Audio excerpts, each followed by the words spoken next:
Hey guys, what's up? The next playtest is starting in just 2 days, so I wanted to make a quick video here going over the changes for returning players so you can kind of know what's changed and what to check out.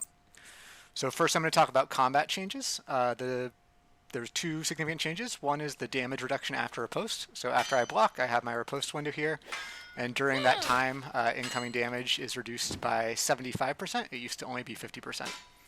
Now the second change is in relation to feinting. So you can see when I charge up an attack and feint, I now maintain half of my attack charge, and that's true whether I'm riposting or not. So before you used to not maintain any attack charge when you weren't riposting, and retain all of it when you were riposting.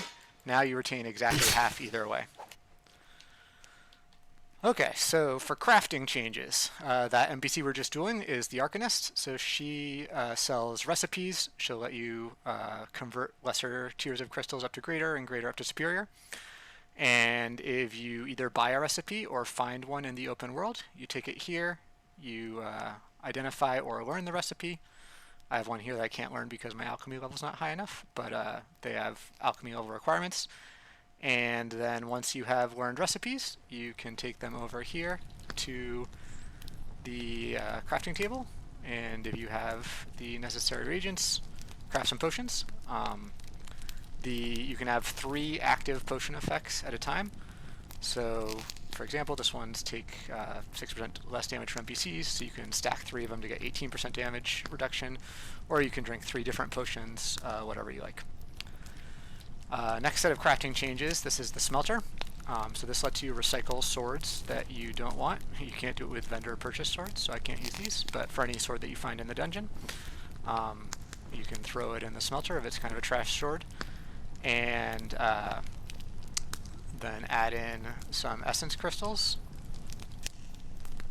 and run it, and it'll do its thing for a minute or two. When it's done, it'll pop up a little window with the materials that you got.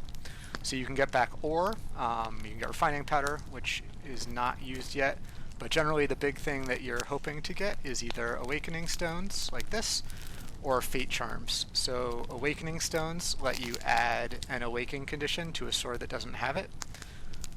So if you get a sword with really good stat roll, but no awaken, you can now add an awaken to it. And then fate charms let you pick a specific upgrade or awaken to add. So you, instead of relying on RNG, you can spend a fate charm to select the upgrade or awaken that you want. Additional loot changes I'll cover real quick here. There's now a lot of different types of amulets that you can get. Some of them have special effects, some of them just have better stats. And then there were changes to some of the flasks. So the Alchemist Flask now instead is a stabilizing flask, and it grants you tower time in addition to healing if your tower time is below 5 minutes. In general, all the flasks across the board were buffed as well. Alright, so next up we have cultivation changes. So there is now 3 new skills on the cultivation tree. None of them will affect PvP combat power directly, because I don't want the imbalance between new players and veterans to get too big, but this gives Relentless gives NPC damage on combo attacks, and it stacks as you chain more combo attacks together. Unyielding gives damage reduction versus NPCs, and then Revitalize gives out of combat health regeneration. Then Resilience and Thrill of the Hunt were split into tiers, so instead of it kind of being a big one-time buff with 1 level, they now level up to 6.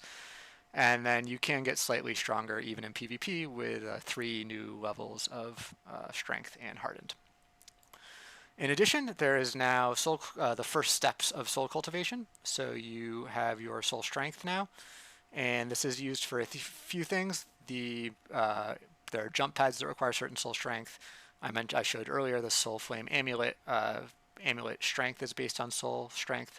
And this is kind of a reward for exploration. So you gain soul strength by 1 per unique chest that you found, 3 per unique monument that you activate, and 7 per unique secret that 12 per unique secret that you found. I found 7. There's quite a few in the open world. Okay, next up is probably the biggest addition. You can now go beyond the wall. So this is the sect outpost that is beyond the wall. And this is a giant open world map. It starts in the starting zone here inside the outpost. Your tower time does not tick down, so you can see my time set here. And then it is non-loot and no PvP. If you leave the outpost but don't go too far from it, your tower time will start ticking, but it's still no loot and no PvP. And then as you go even further out, it'll switch to PvP. So from the sect outpost, there are launch pads that require soul strength to use. So this one's the cheapest one. There's 3 that take you into increasingly difficult areas, and they let you sort of fast travel to different parts of the map. As with the tower, there's bindstones, monsters. There's a fair number of new mechanics. So there's switches that open doors or activate launch pads. There's destructible vases. There's herb gathering, which I'll show in just a second here. But mostly it works, with the same general feel as the tower. There are a lot of objectives out here. So one major one is the Othari Castle. There is the Forsaken Mines, which the entrance to is right here. There's the Forsaken Chapel, which is in the back left corner, and then the Challenge of Lava and Challenge of Mist have been moved into the open world. So for alchemy, you're going to need herbs. This is herb gathering, which is new, and you get bonus herb drops for hitting multiple herbs within a single swing and for comboing. So ideally, I didn't do a great job there, but you'd want to line up one big swing that hits a ton of herbs. So I'll actually focus and try and do a good job here.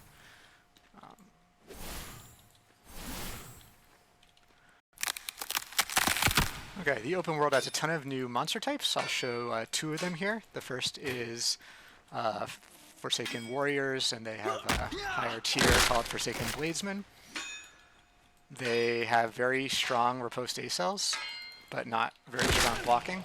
So it's definitely a test of the reflexes. This is kind of the medium version. The hard versions are a fair amount harder. Okay, then another new type of monster I'll show real quick is these cliff scavengers and ravagers. They jump off of rocks to get you. And they are... I'm getting farmed right now. They're not actually that hard, but if you're trolling, they're very hard.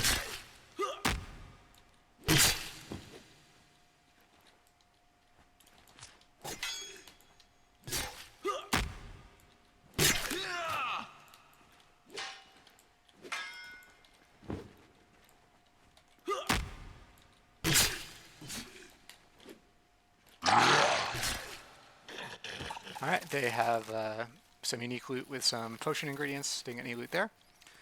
Then in the open world, you'll also find these soul monuments. You're going to need to bring the ingredients to it, activate it, and you will get the unique activation on your first activation, and then anytime you can reactivate it for a blessing. Okay, next up real quick, I'll show a bit of the Othari Siege. So there are 2 spawn points where you can spawn a siege golem here. Takes just a few seconds, and he'll pop up and he'll march down this road. Now the Othari Castle is back there, and it's defended by 2 turrets. If you don't have this guy to take the turrets, the turret damage is unblockable, so you're generally just going to die. Othari will jump out of these towers and try and kill your golem. You can see the second golem spawn back there.